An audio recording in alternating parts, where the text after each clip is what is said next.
to see how to get this free information. The information includes a form for confidentiality and to record and date your ideas.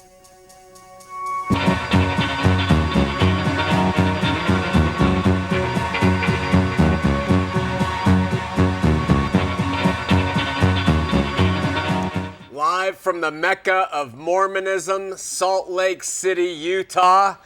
This is Heart of the Matter, where Mormonism meets biblical Christianity face to face. I'm Shawn McCraney, your host. A spirit of violence and retaliation hung in the air of the Utah Territory as the Fancher Party left Cedar City very anxious to get away from the territory and onto ground that was going to be safe. As they headed south, the stake president by the name of Haight and his counselors and his stake high council and a bishop named Klingensmith and his counselors formed a prayer circle and raised the question on how to dispatch with the Fancher Party. John D. Lee, who would in the end become the fall guy for the entire ugly mess, wrote that he took his marching orders from stake president Haight, saying that they took some blankets and went over to the old ironworks and lay there all night so that they could talk in private. Lee went on to say that Haight told him it was, quote, the will of all in authority to arm the Indians and send them after the immigrants and have the Indians give them a brush, which means hurt them. And if they killed part or all of them, so much the better, end quote. According to LDS author Will Bagley, by the mid-1850s, the area known as Mountain Meadows was notorious among the Latter-day Saints as a preferred location to carry out executions of unpleasant tasks. In other words, other deeds of violence had taken place there. One by one, the Fancher wagon trains pulled into Mountain Meadows on Sunday under a full moon. Unaware that lurking in the dark hills above them, John D. Lee had a group of LDS men looking on. Where the original plan was to attack the Fancher Party a day's drive south from this Mountain Meadows, Lee found the disorganized layout of their wagons at Mountain Meadows a sign that God had delivered them into his hands. There, in the moonlit darkness, writes Bagley, the Mormons stripped for battle and donned war paint to disguise themselves as Indians. Lee had also recruited the local natives to assist them in this attack. They quietly took the Fancher cattle and moved them out of a place that they were and put them down this gully. And then at the break of day on Monday, September 7th, Bagley writes that John D. Lee prepared to avenge the blood of the prophets. A number of men dressed as Indians crept up a dry creek bed and lay within yards of some of the immigrants. Then the first shot was fired. The first person killed at Mountain Meadows by the Mormons was a child. A surviving youth from the party wrote, quote, our party was just sitting down to breakfast of quail and cottontail rabbits when a shot rang out from a nearby gully and one of the children toppled over, hit by the bullet. 10 to 15 more people of the Fancher Party were struck down in this first wave of the attack. As the immigrants rushed to get their weapons, a group of recruited Indians then launched a frontal attack with screeching howls. But the immigrants were very good shots. They had their guns now, and they killed one Indian and wounded two others. This reprisal sent the attacking Indians away in shock, as they were confident that the Mormon power of magic would protect them. Their retreat allowed the immigrants to then go and get their wagons and move them away from the dry creek bed where they had been attacked and form a defensive circle. Nancy Huff, a surviving child of the massacre, later recalled that after the initial attack, quote, other men dug a ditch around our camp and fortified the best they could. the women and children got in the ditches and were comparatively out of danger, end quote. The immigrants' skill at shooting their rifles so accurately brought an instant realization to the mind of the massacre leader, John D. Lee. He wrote, "Now we knew the Indians could not do the work, and we were in a sad fix," end quote. Bagley added, quote, "The battle had locked into a siege, a development the attackers apparently had not considered." The Paiute Indian leader later said that the immigrants had long guns and were good shots, and they were immediately dismayed and confused at seeing some of their men fall by the immigrant retaliation. So there we have it, the first attack on the Fancher party. But because the Fanchers were so resilient and able to defend themselves, the plan did not go as they had hoped. What could they do? Now I want you to think. What could they do at this point, the Mormons? They had already killed 10 to 15 of the Fancher party, and all of the Fancher party were believing at that point that it was Indians who did the job. The Mormons had an opportunity to stop everything right then and there, to go to a nearby river, wipe off their paint, and come to the rescue of the remaining Fancher train and be heroes. Why the need for more bloodshed, more suffering and terror inflicted on these people? Whatever your response is, their subsequent behavior reveals the heart of the LDS leadership then, and I would suggest now, because nothing has changed in the doctrines that form their hearts. It was their religious beliefs and their willingness to blindly obey orders that allowed them to carry on this slaughter. Instead of allowing Christian mercy, remorse, or guilt to enter their consciousness, they wanted to finish the job, and they spent 5 days in the hot southern Utah sun doing it. 5 full days. I press this issue because these men were not just believers in Mormon doctrine. They were the most faithful Mormons in the area. They embraced an attitude toward life and living, toward revenge and retribution, toward shedding blood, which lies way outside the pale of Christian teachings. Don't ever forget this. Guards and snipers were staged around the area so the immigrants could not get to water. Then a call was sent out for more faithful LDS to come to the scene and help finish the job the Indians could not do. Many of the LDS men who engaged in the final decimation stated that they were not there when the attack began, but were called in to do their duty and to finish the job. The number of real Indians remaining on the scene remains a mystery. Some say it was just a few, some say it was several hundred who want to pin it all on the Indians, some say it was 40.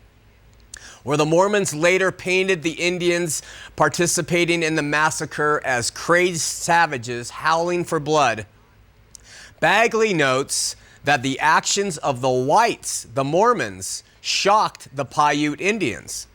He wrote, quote, "By Indian standards, they," meaning the Mormons, "made no sense. Why had their missionaries told them not to kill and steal, yet now they seem bent on killing every last man, woman, and child? Why charge the immigrant fort again and again? Why not simply take the cattle and leave?" This was in the mind of the Indians. I would suggest that what the Indians were witnessing was a living result of Joseph Smith's teachings. The paradoxical nature of Mormonism had revealed itself in full view right then and there in Mountain Meadows. It's the result of mixing Christian bromides like we have to love everybody, we have to forgive everybody, with dogmatic legalisms authored by men and a cult-like demand for unquestioned loyalty to the brethren. It's a product of claiming to follow Jesus and but to add greatly to his gospel. It's youth dances that occur today that end and begin with humble prayer and then blast AC/DC and Snoop Dogg in between. It's what happens when religion becomes more important than our living relationship with Jesus, and it manifests itself today when seemingly upstanding elders in the church end up bloodying another brother's nose at the church basketball game. None of this stuff has ever been part of biblical Christianity. Bagley writes, quote, "The suffering of the doomed company defies imagining. The few details of the 5-day siege recalled by the surviving children only begin to capture the horror of life inside the wagon fort. The smell of dead animals, Lee counted 60 head, and unburied corpses corrupted the late summer air. Fear, hunger, and thirst stalked the camp as the Arkansans waited for the next attack. Completely surrounded and cut off from the water of the spring, the immigrants kept up their courage," recalled Rebecca Dunlap, "fighting like lions. But constant sniper fire pinned down their every move under that hot southern Utah sky, and it must have reminded them that every breath would probably be their last." On Tuesday night, Lee made one more attack as the immigrants on the immigrants to try and make an end of it all, but it ended in more disaster by creating more casualty among the Paiute warriors who were supposed to have been protected by the Mormon magic. Lee knew he and his fellow Mormons were in a giant mess.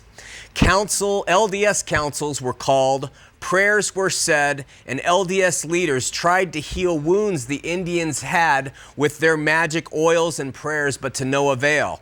The Indians, blessed by their priesthood, all died. Soon, most natives retreated in dismay. 2 days passed with the LDS leaders scampering about wondering what to do with the Fancher party, while the women and children lay in the dust and tried to hide from sniper bullets. On Thursday morning, September 10th, Mormon militia commanders rang a bell at Cedar City to call out the rest of the Nauvoo Legion to arms.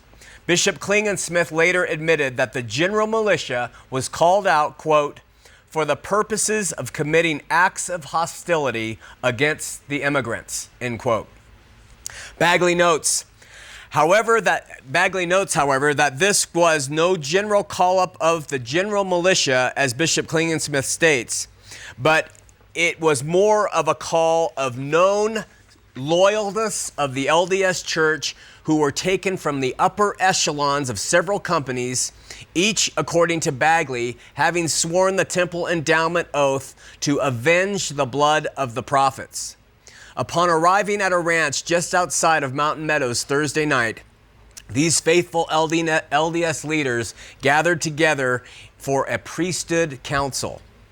So while beautiful little children lay petrified in the dirt for the fourth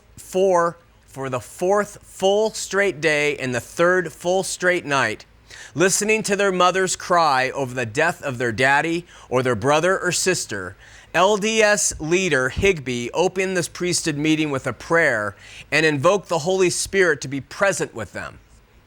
Higbee then claimed that the only safe course was, quote, utter destruction of the whole rascally lot. That, quote, every one of them must be killed, except such as are too young to tell tales. And if the Indians cannot do it without help, the Mormons must help them, end quote. John D. Lee claimed that killing women and children would be shedding innocent blood. This caused Elder Higbee to respond with some true rhetoric, which was aimed at rousing the other men to action. He said, listen to what this LDS leader said, "Have not these people threatened to murder our leaders and prophet?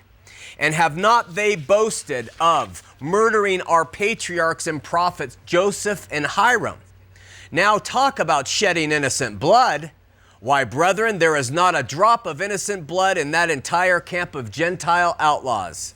They are a set of cutthroats, robbers, and assassins who aided to shed the blood of our prophets Joseph and Hiram, and it is our orders from all in authority to get the immigrants from their stronghold and help the Indians kill them," end quote.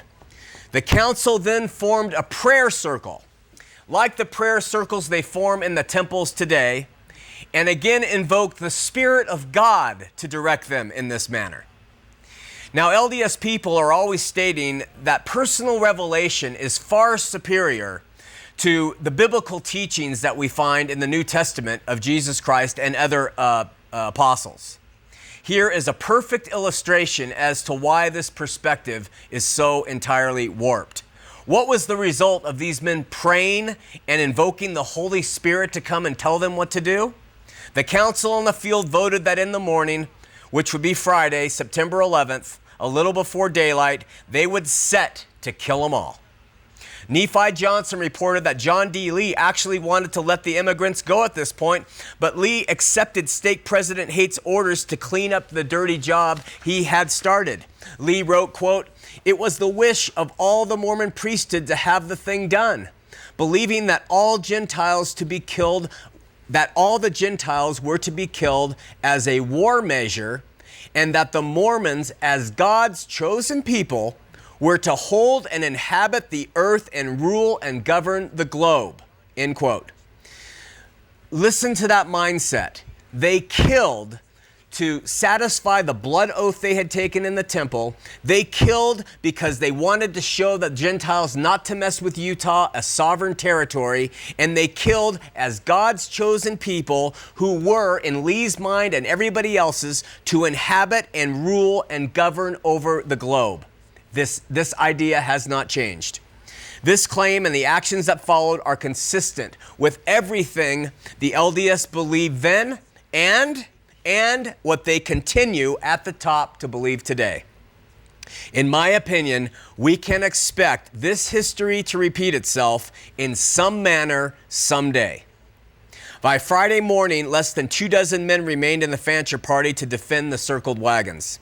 Suddenly, the stopping that had kept the immigrants trapped in the dirt for 5 days stopped, and an eerie silence fell over the mountain meadows. The Mormon leaders now had a plan in place. They had to gain the immigrants' trust, to decoy them, disarm them, and then kill them. All. Unbeknownst to the LDS leaders at the time, in a last-ditch effort to survive, the immigrants sent 3 of their strongest and much-needed men out into the desert night to find help somewhere. All of them were later tracked down and murdered in the desert. Lee spoke to his men, saying, "Brethren, we have been sent here to perform a duty. It is a duty we owe to God and to our church and to our people. The order of those in authority are that all the immigrants must die. We must kill them all, and our orders are to get them out by treachery if no other thing can get them in our power."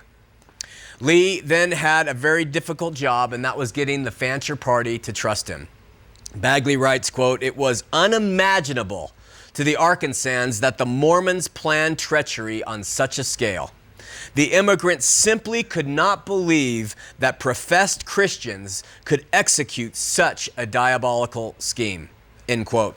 There are several accounts of how the actual surrender occurred, but one of the more sobering ones comes up from the memory of a surviving Fancher party child, Rebecca Dunlap, who recalled that when the Mormon wagons approached the camp in the silence and the sniping had stopped, the immigrants then quickly dressed her little sister, 8 years old, in white, and sent her out to meet the wagons waving a white handkerchief. It took Lee 2 full hours to hammer out an agreement which included that the immigrants would put their arms in a wagon so as not to arouse the animosity of the Indians, and the Mormons would escort the Fancher party to safety. Lee later admitted that he knew he was doing a damnable deed, but, quote, his faith in the godliness of his leaders was convincing him that he was simply not worthy himself enough in this important part he was commanded to perform. In other words, what he was saying is he knew that things were off. His conscience told him things were wrong, but he trusted in men more than his own conscience. As negotiations dragged on, a Daniel McFarland suddenly rode into the camp where all the immigrants were and where negotiations were happening and said, "We need to get a move on quick because the Indians are going to renew their attack before we can get these people to safety." This put pressure on the Fanchers to agree to giving up their arms, as several men said, "We cannot give up our arms. It would be foolish." Some of the Fancher party were wary of surrendering their arms, but because of the thirst and the fear and their children dying, they trusted in the Mormon men and they agreed.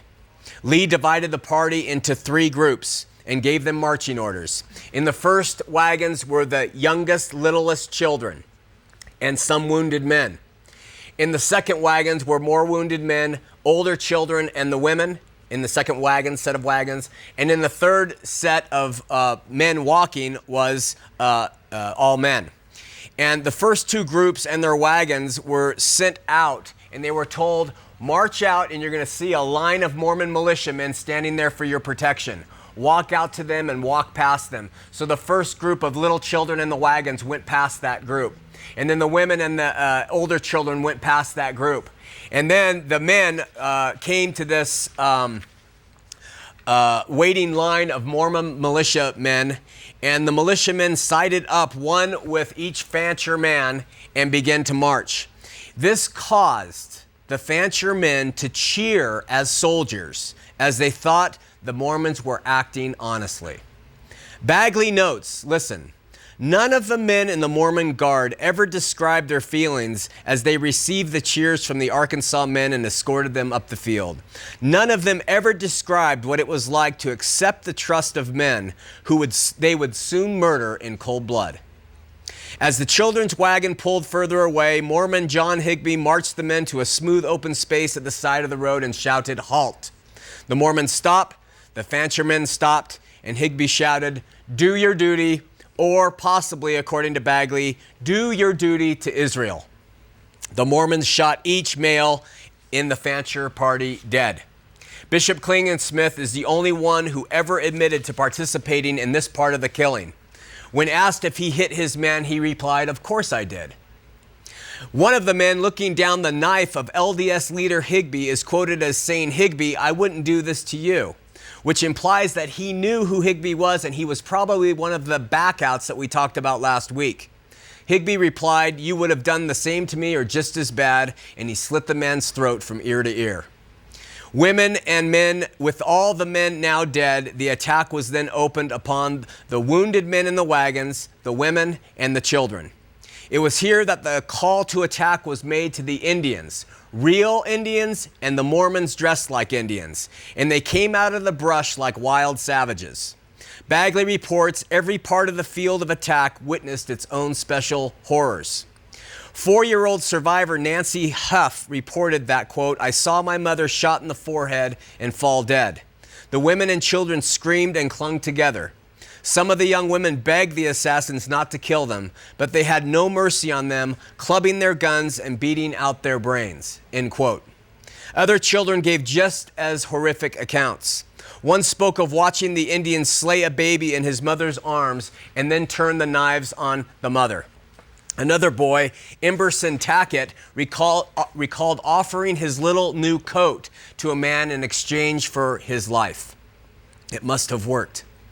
Many witnesses, according to Bagley, said over and over again, as women and children would wrap their arms around the legs of their attackers, begging for their lives, they would have their head pulled back, their throats slashed from ear to ear, part of the LDS temple ceremony all the way up until the 1980s.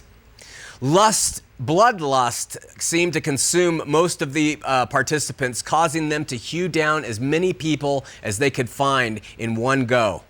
One bloodthirsty maniac was Mormon faithful William Stewart. Bagley cites an account that tells of Stewart ordering a lad to kill a woman who was recovering from unconsciousness.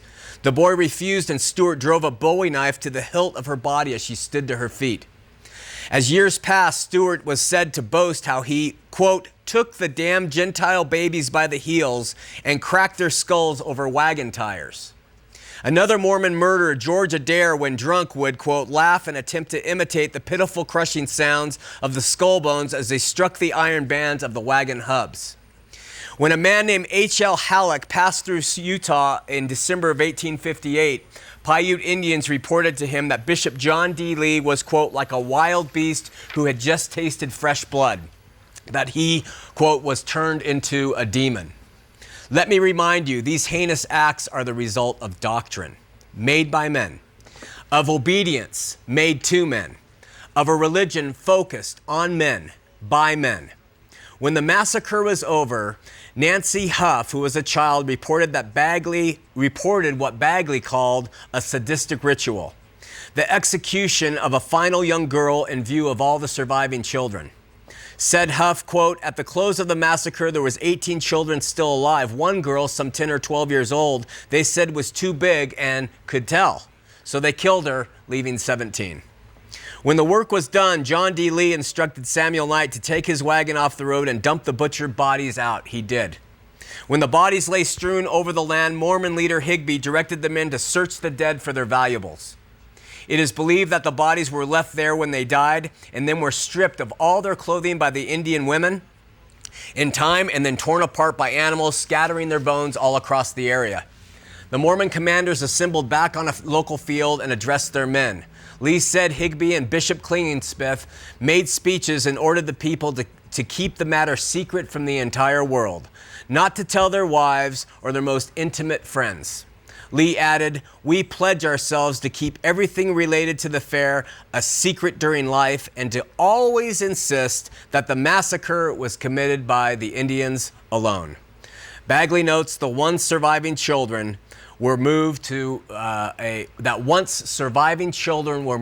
nearby ranch. They consistently reported seeing the Mormons shed their war paint.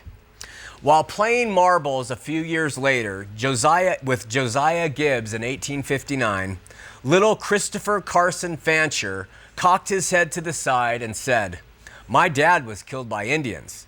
When they washed their faces, they were white men." Before going to the phones, we want to conclude tonight's program with a brief memorial to those we know were part of the Fancher-Baker party.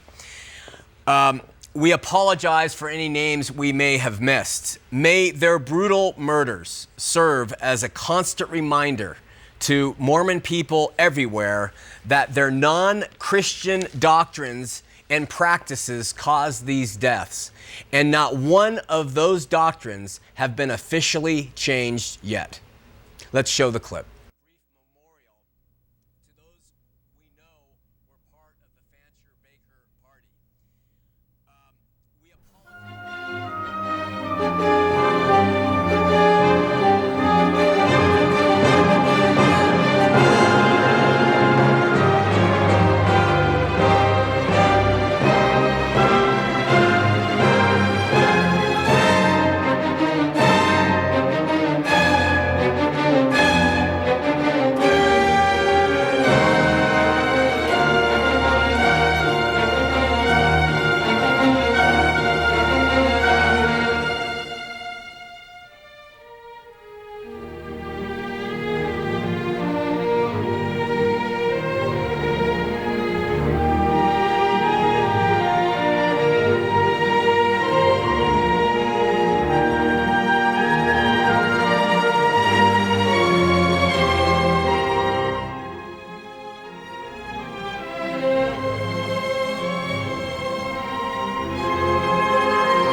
We're going to continue on next week and just follow up and conclude our study of the Mormon Mountain Meadows massacre. I want you to know that the LDS Church has never apologized for their members' participation in it or how the leadership in the church led it. They have said they were sorry the event took place, and we'll follow up on how they've handled it over the years and what was the result of John D. Lee and some of those others who participated. As we wait for the operators to clear your calls, 801-973-8820, 801-973-TV20.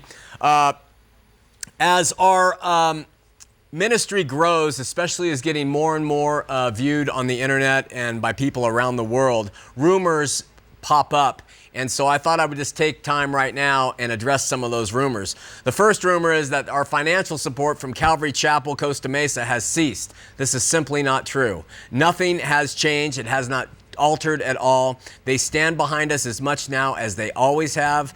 We receive missional funding from them every single month to help pay for my flights. That has not changed. There's also a rumor that I own exotic condominiums and property all over the place, that I stay in luxury hotels or any hotels while here in Salt Lake City, while dining on expensive restaurants, which keeps my weight up, and living high on the hog. This is not true either. None of it, period. Let me tell you something. Even if I had the means, my family will verify this, which I don't, but if I did, it's not my nature to live high on the hog. I strive to avoid materialism if possible, and I find it mundane in many ways, so I'm not impressed, and that's just not true. There's also a rumor that the evangelical party, the evangelical community hates us. This is partially true. But only with those who have not taken the time to understand us. Most people who have watched the show, who have read our statements of faith, who have watched more than 5 shows, will quickly dismiss the evangelical complaints against our ministry. Those who haven't, those who continue to attack us, who are evangelicals, are usually short on facts or they're mentally ill, so we won't worry about it. There's also a closet rumor. There's also a rumor that I'm a closet homosexual, and it's not true. Not that it really matters, but my sexual temptations begin and end with women. So, which is just as sinful, by the way. But the ministry does love and embrace and receive homosexuals, just like we love and embrace and receive all peoples of all walks and all faiths and all places in life to help share the gospel of Jesus Christ. There are rumors, ugly rumors, that we have long sought to make Mormonism part of the body of Christ, that we are syncretists, it's a big word they use, and that we're trying to legitimize Mormonism as an authentic form of Christianity. Not true in any way, shape, or form. Just watch the program. We do hope, however, to see the LDS Church someday become part of the body of Christ, but only after they have changed some of their errant doctrines, only after they have renounced some of their errant practices and openly admitted and apologized for much of their history. We still maintain there are plenty of Mormon people, however, who are in fine standing with the Lord by virtue of their faith in Him. In fact, let me restate that the religion a person chooses to be involved with has always been secondary in our minds, at least to the relationship they have with the Lord Jesus Christ. Now, let me give you an example. I personally would never become involved in a highly charismatic Pentecostal church, just because that's not how I'm cut out. It's just not for me. However, I would support those people who do. I love and support them and talk with them, and they're my friends. I would probably never become Catholic because it is so religious, but I'm very supportive of those who are Catholic and love Jesus with all their heart. So since since our ministry personally finds most sectarian religions lacking in some manner, we would never say that every single member of the Mormon Church is lacking in a relationship with Jesus Christ. We've always maintained that. And so sometimes we'll have people who will call the show very upset, and they'll say, my mother died and she loved the Lord, but she was Mormon, and they're all upset. And we say, trust the Lord. And we know there are different Jesus. We talk about all the doctrinal differences. But, we believe that the gospel of Jesus Christ is in people, and that they have received Him by spiritual rebirth, and that can happen while they're in transition out, while they're wondering, maybe even while they're staying in an errant religion in trying to appease family members. Only God is the judge of that. Makes sense? Finally, there's a rumor that I was never a faithful Latter-day Saint while I was in the church. The picture being painted, which has grown in scope and vitriol, was that I was on the fringe and unaccepted and never truly a member in good standing. And this is just not so. Ask any honest person from my ward or stake. Did I struggle with Mormon doctrines and histories while a member of the church? Absolutely. But I supported it. And I would suggest that if you meet somebody who's a Mormon and has never struggled with the doctrines or history, that you can't trust them at all. But not only was I active, I was called to leadership positions by the leaders who are still in the church by virtue of my activity and allegiance because I was respected due to the fact that we did participate and were active. So let's just let that one drop off the face. The Micah clock is not on, so I can't tell what lines are open. Can someone switch that thing on? What line's available? Line 2. We're going to line 2. Daniel, you're on Heart of the Matter. Hi, Shawn. I'd like to make 2 comments. Hold on 1 second, Daniel. Speak a little bit louder. Okay, I'd like to make 2 comments. Okay. The first one's a quote by a French writer named Voltaire. He says, those who can make you believe absurdities can make you commit atrocities. I think that kind of falls into the Mountain Meadows thing. And another thing is, when I talk to people about Mountain Meadows, LDS people, it's a complete denial over and over. They never get down to saying, yes, okay, it happened, we're sorry. It's always this very strong denial. Even a bishop, his wife had some family that participated in it, and because of her research, he said that, it never happened. Wow. Never happened. Well, I categorize that with Holocaust denial. Yeah. The evidence is there. The facts are there. We can look at all these facts, and it always points to the same direction. Yeah. If Brigham Young said kill them or not, it's arguable, but his doctrine of blood atonement, in my opinion, in a sense, did say kill these people. Absolutely. He set the stage completely. He put all the props on the stage. He got the lighting done. He sold tickets, and then he said, "Put on a play," and they did. Yeah. One thing that you see that no one wants to look at is the blood atonement doctrine. I don't understand why that's so hard for people to see. We met in Salt Lake at the Taco Time, which shows you don't eat at extravagant restaurants. In January, I don't know if you remember, but either way, the blood atonement thing really gets me. Yeah. People really try to shy away from that, and it's absurd. But well, good call, Daniel. I really appreciate it. Sure, I would say that. Thanks, my friend. Okay, bye-bye. Listen, and Daniel brings up a good point. This is our 4th week, I think, in talking about Mountain Meadows, and we don't get calls. We know LDS watch. I mean, we know you watch, but you don't call and talk about this. You will not address this because the evidence is all there. You won't address, many things that are Mormon. All you'll do is call and say, we are Christian. I mean, or if I make a mistake, which I do, you'll jump on that. But you never call and comment about the reasoning or something behind like Mountain Meadows or blood atonement or polygamy or Joseph's wives and not telling his wife and all the things we've covered. You never ever talk about those things. All you do is call and say, we are Christian or we believe in grace or some other thing like that. So please, if you're LDS, pick up the phone. No one's going to know. They don't have a spotlight on you. Pick up the phone and just talk to me. Tell me what's going on. All right, we're going to Erica in Smithfield on line 3. Erica, you're on Heart of the Matter. Erica? Uh-huh. You're on the air. Hello. Hi, Erica. You got to turn your TV down. Uh-oh. Okay. Is that good? I don't know. Can you hear me? Yep. All right, I'm talking to you and you're on the air. Okay. Shawn? Yes? I don't know what's with the Indian getup. It's kind of mocking whatever you're doing. Well, Let's be Christian. What's that? Isn't there scriptures you can be talking about that say something about breeding contention?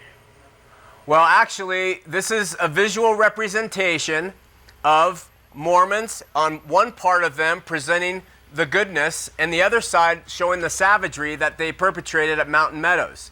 I don't wear this every week, so, well, usually... Right. You've come a long way in your shows that I've watched over the years. Yeah. So what's the problem? Sean, keep it Christian. What? Keep it Christian. You're breeding contention. You're bashing the church. The massacre is not happening today. Let's move on. Yeah. Would you ever say that to a Jew about the Holocaust? You know, what happened, happened. If they're not practicing it right now, let's move on. They're not practicing it right now. That's really what Christ would like us to do. What Christ would like us to do. That you're telling me that I need to spin my show solely on the Bible, which you could sit and say, we agree with that, we agree with that. When I bring up things that are contrary, that show you what your doctrine has done, you say that it's bringing contention, and I need to let that go. But why are we dwelling on that? Well, Isn't your show supposed to be to invoke the Spirit of Christ? Okay, first of all, where do you read that as far as the description of our show? The description of the show is where Mormonism meets biblical Christianity face to face. Tonight I pointed out that they had a choice over a 5-day period of time to turn from their murderous activities and save those people. The Christian Bible would take any person who's a Christian would look at that Bible and say, you know, we're doing something wrong here. We got to change our course and pay the consequences. Never did they change their course. Why? Because they would rather protect the church and the leaders and the authority who were behind the whole thing than God. They would rather represent the church and these men than God and what he tells you to do. That is how Mormonism meets biblical Christianity face to face. So are you wanting the Mormons today to pay the price for what the Mormons back then did? I want them to apologize, and I want them to change the doctrines. They have never apologized. Never. So sorry, you got that one wrong. Sean, yes. Those people aren't still here to apologize to you. The religion that authored the massacre has never apologized. The religion has people within it, does it not? What? Sean. Will you stop saying my name like that? It sounds like my mom, and it's ticking me off. Be a Christian. Be a Christian. That would be what Christ would like you to do. Be a Christian. You know, what you're doing, let me tell you what you're doing here, is you're using Jesus' name to get what you want. And this is what Mormons do. I don't want anything, Sean. You're giving me all kinds of suggestions. You do want something. You say, be a Christian. This is what Jesus would want. He wants me to put on blinders, put on earmuffs, put a piece of tape over my mouth, and look to the prophet. Is that what he wants? But I think you're just trying to breed contention. Well, you made that point. Do you have another one? That's my point, Sean. You claim What's your name? Christian. Oh. Christian is not to breed contention. Have you read in the scripture where it says, contend earnestly for the faith? Contend earnestly for the faith? Earnestly. Contend. God, you are a Mormon. The Mormons at the massacre are not here today, correct? The Mountain Meadows massacre is going to be here again, in my opinion. In some way, shape, or form. I'm just warning my Christian brothers and sisters to beware of trusting in a group that says we're going to help you and join forces with them and watch them turn and kill them along the roadside. We will see it happen again, because the doctrines are they're the same doctrines. Nothing's changed. Just your ability to politically move about in this world now has changed. But your doctrines remain. That means the spirit of those doctrines remains in the hearts of the LDS people. I would suggest that there are Mormons today who would take people they would felt were a danger to their faith and kill them. That is the spirit that was at Mountain Meadows. It's sad, Sean, that you can't let Mormons be Mormons under that label.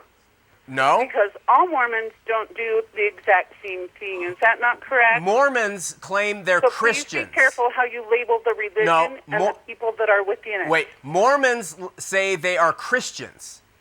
Okay? That comes from the top. That comes in the newspaper and their conferences. Right. So right. when they step into our arena, they're going to have a battle.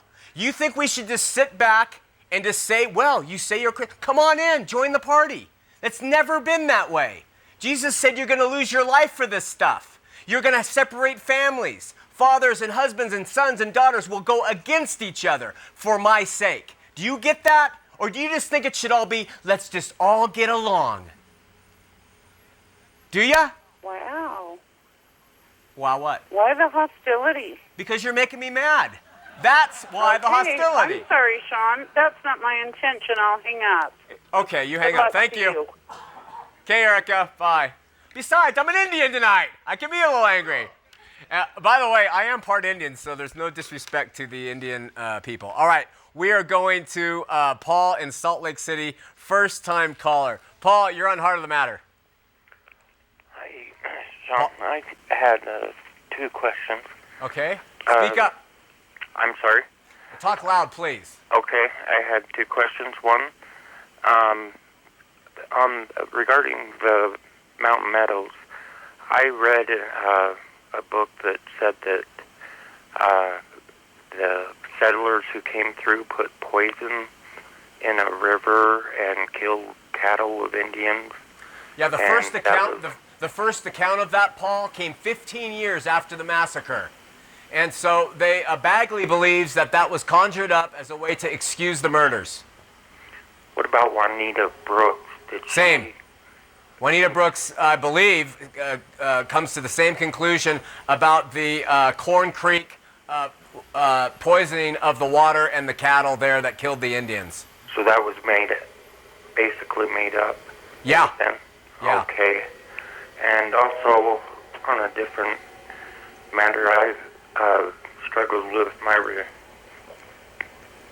Mormonism since a year ago. This is one of the things, plus the Doctrine and Covenants.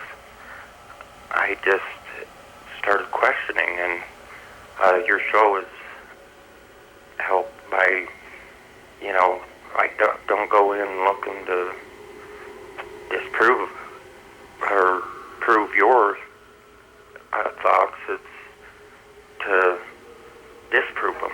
Right. And what happens is it just proves yours, man. It's basically, I'm struggling.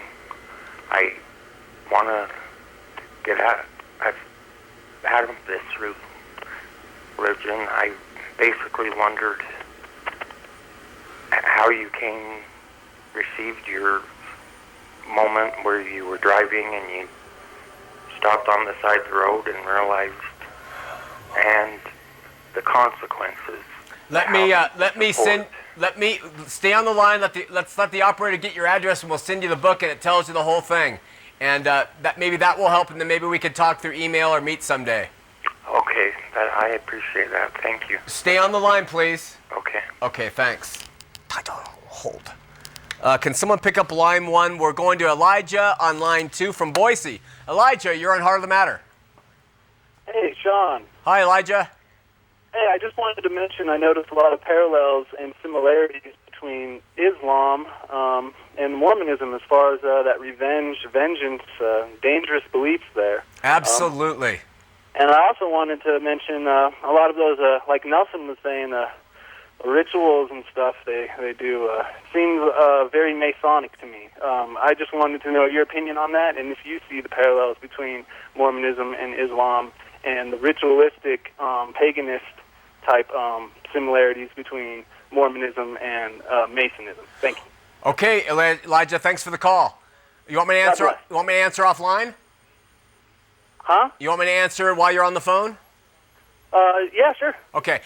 First of all, in terms of Islam, the parallels are deep. They're all legalistic. They have a lot of codes relative to living and lifestyle, which make you worthy or right before God. Endless lists of things you must do and must not do. The allegiance to the organization is big, and the violence within Islam is definitely provable, as it is within Mormonism. So those parallels off the top of my head are there. Another thing in the Quran, Muhammad wrote that it is, in the introduction you can see it says, this is the most correct book on the face of the earth. And the Mormons say the Book of Mormon is the most correct book on the face of the earth. So the parallels are there. I believe someday Islam and Mormonism is going to join hands somehow. I really, truly do. Second thing about Masonry and Mormonism, if you go back to our shows in 2006 and 2007, the parallels are unbelievable. Get Duncan's book of Freemasonry. It's a little book. It will cost you about $5-7 at a Barnes & Noble or Amazon.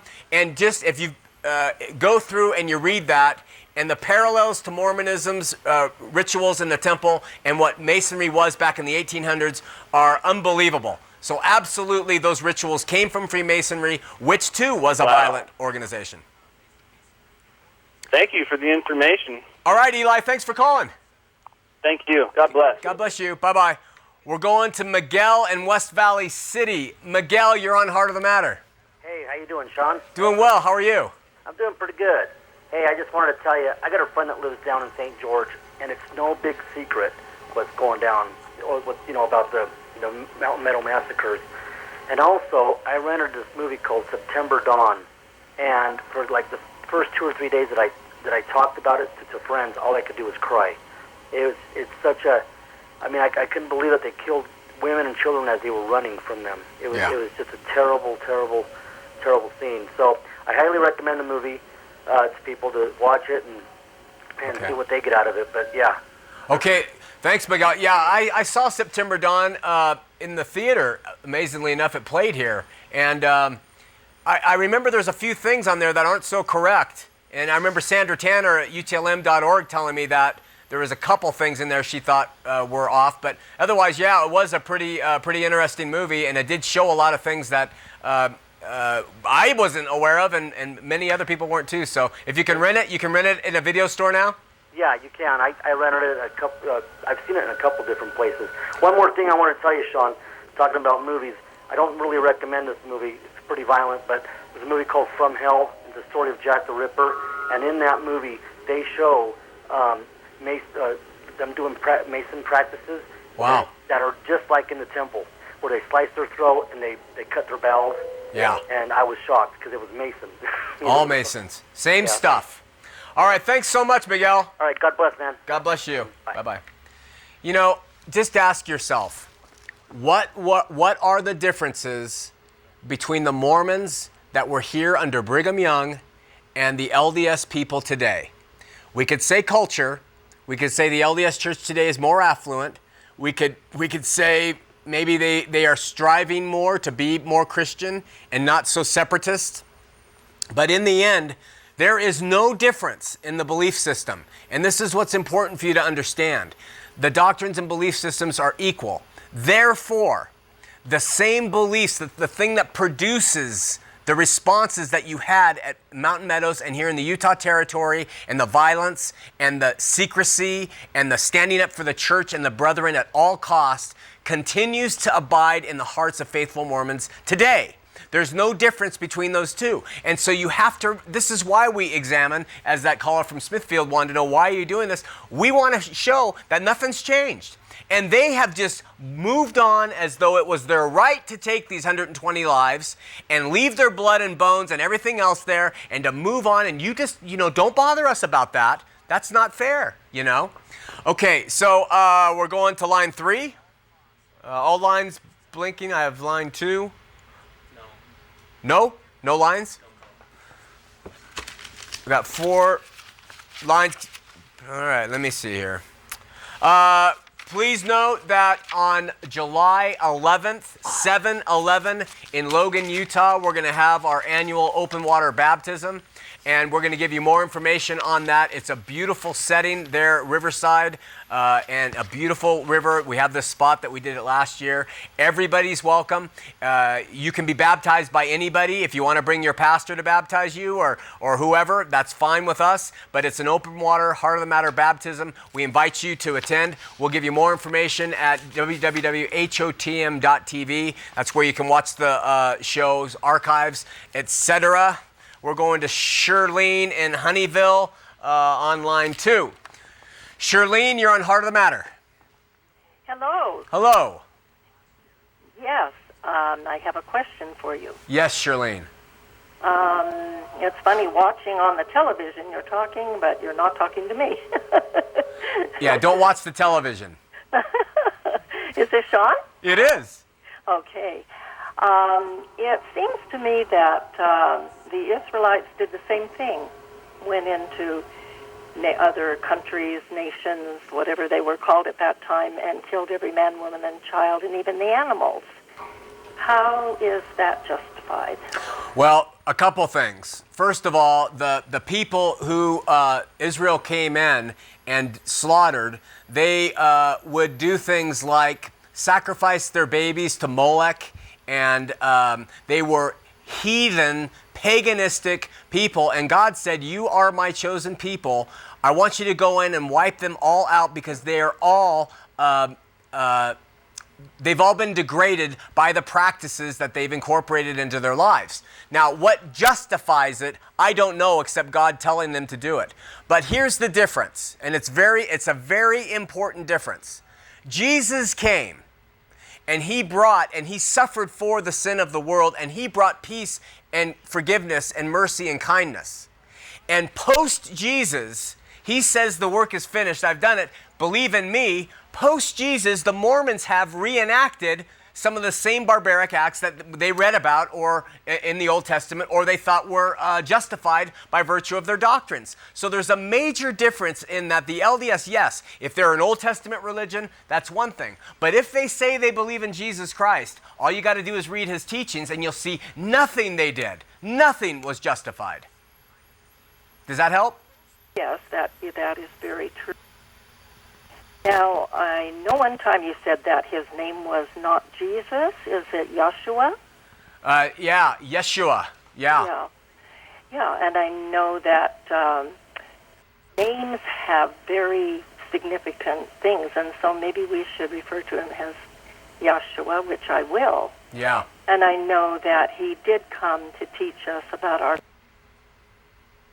Father in heaven. Yes. Which is certainly not what was being taught at that time, to be fearful of God, and God was an angry, jealous, and revengeful God. Of course, We've lost you. I do have a problem with that Old Testament God, but yes, Yeshua had a wonderful relationship with the God that I believe in, and have a hard time with God that says, do not lie, do not steal, do not... Shirlene? Shirlene, I'm losing you on the call. We have 39 seconds left. But please, please email me or call the station tomorrow and see if we can talk, because I'd like to talk to you about the God of the Old Testament and his wrath, and the God of the New Testament and his love and peace, and how those actually work together still today.